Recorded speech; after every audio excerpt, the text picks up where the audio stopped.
No. Except in a formal sense, if you want.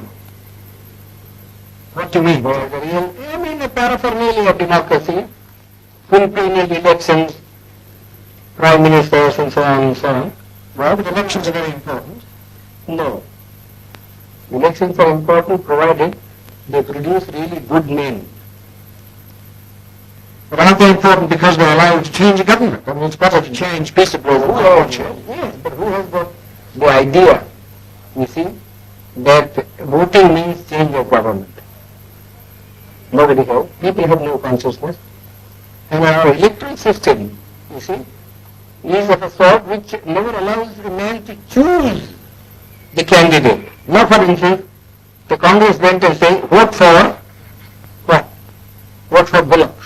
Yes. Isn't it? Yes. Well, the man never cared who represented the Bullock.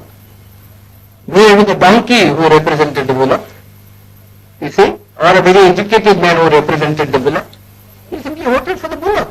Well, but that's common to many party systems. But what do you mean by in a formal sense? You mean that in a fundamental sense, democracy will not work. For the simple reason, we have got a social structure which is totally incompatible with parliamentary democracy. बताओ ना माँ, हम लोगों को जातियों में किसने बांटा? मुझे नहीं पता, बस सब लोग मानते हैं किसी किताब में लिखा होगा। किताब में गलत लिखा होगा तो क्या गलत ही मानेंगे? जिस दिन मैं किताब लिखूंगा सबको बराबर का हक दूंगा।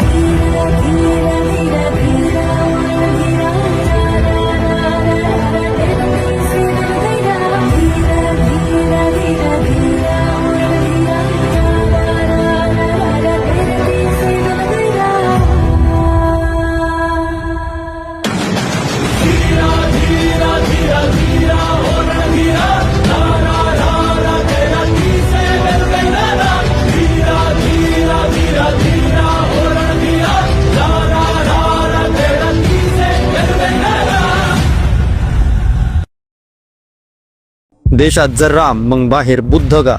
भारताला बाहेर जायचं असलं की आता तलवार नाही, राम नाही बुद्ध असतो. मग देशात एवढं राम हे कशासाठी? सत्य हे आहे की आपल्याला जगाची भीती वाटते.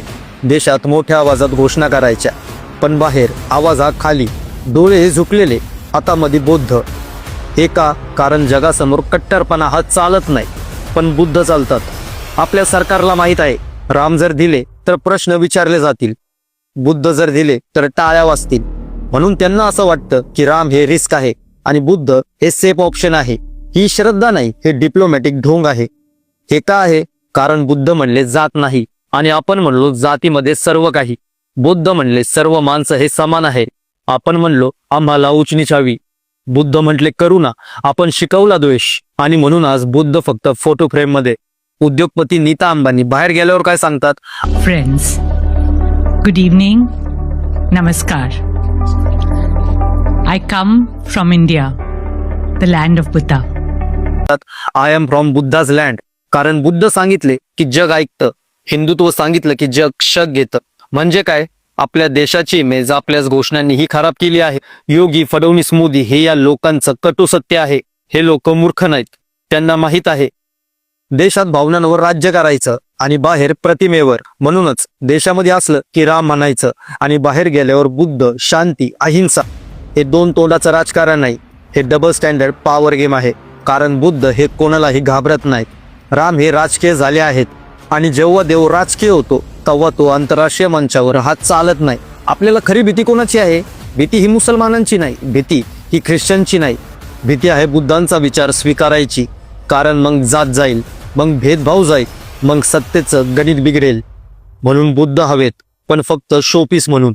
म्हणूनच भारत हा बुद्धांचा फोटो देतो, कारण बुद्ध सुरक्षित आहेत. पण बुद्धांचा विचार हे स्वीकारत नाही, कारण तो सत्तेसाठी धोकादायक आहे. म्हणूनच बाहेर हे लोक शांतता दाखवतात आणि आत अजूनही माणसामध्ये भिंती उभ्या करतात.